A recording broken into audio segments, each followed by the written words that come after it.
ओम शांति। 11 जुलाई 2025। बाबा के प्यारे बच्चों, किसी भी बात में संशय बुद्धि नहीं होना। बाप में तो बिल्कुल भी संशय न आए। ये शुद्ध अहंकार रहना चाहिए कि भगवान हमको पढ़ा रहे हैं और क्या चाहिए।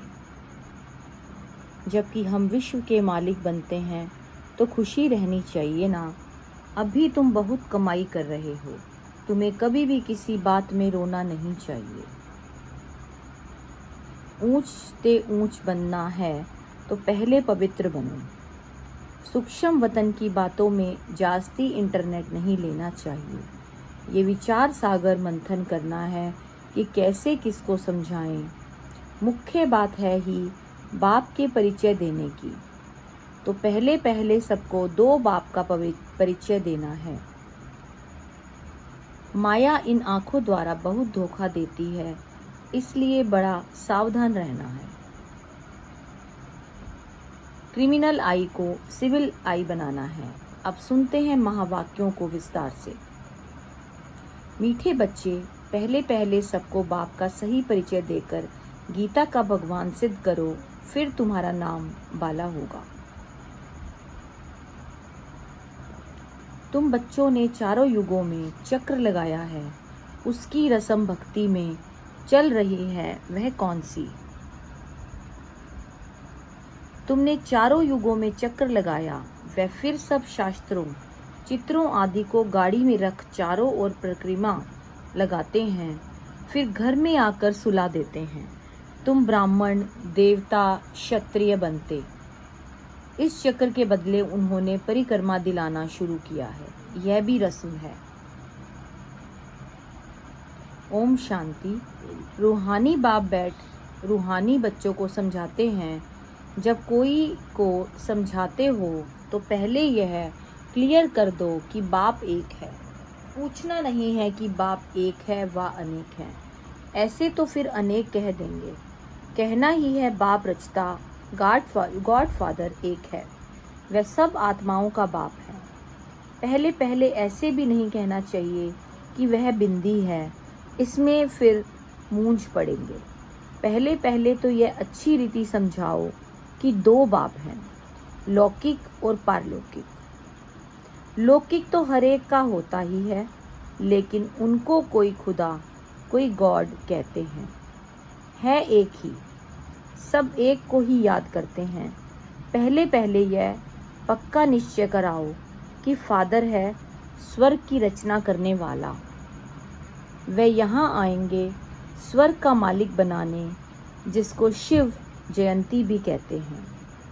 यह भी तुम बच्चे जानते हो, स्वर्ग का रचता भारत में ही स्वर्ग रचते हैं, जिसमें देवी देवताओं का ही राज्य होता है। तो पहले बाप का ही परिचय देना चाहिए है। उनका नाम है शिव। गीता में भगवानुवाच है ना।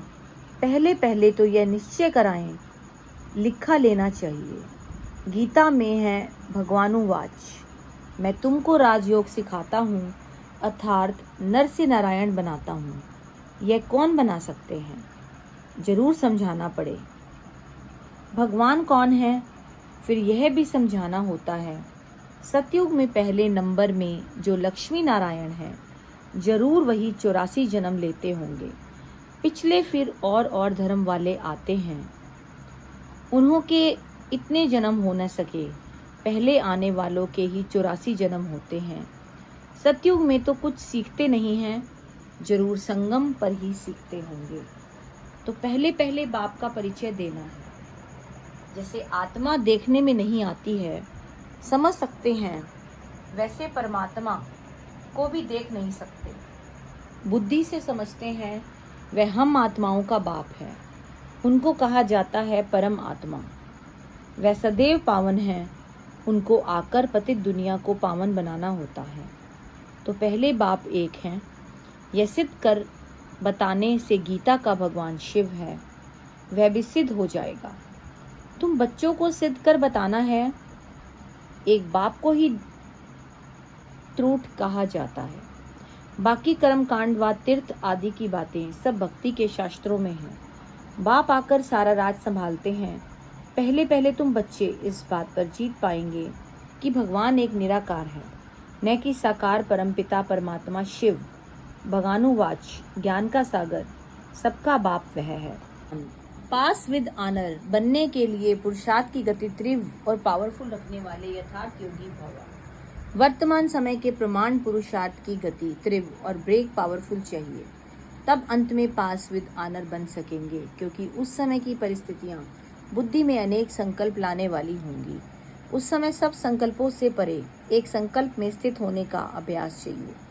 जिस समय विस्तार में बिखरी हुई बुद्धि हो, उस समय स्टॉप करने की पॉजिटिव चाहिए। स्टॉप करना और होना जितना समय चाहे उतना समय बुद्धि को एक संकल्प में स्थित कर लें, यही है यथार्थ योग। स्लोगन: आप ओबीडिएंट सर्वेंट हो, इसीलिए अलमस्त नहीं हो सकते। सर्वेंट माना सदा सेवा पर उपस्थित।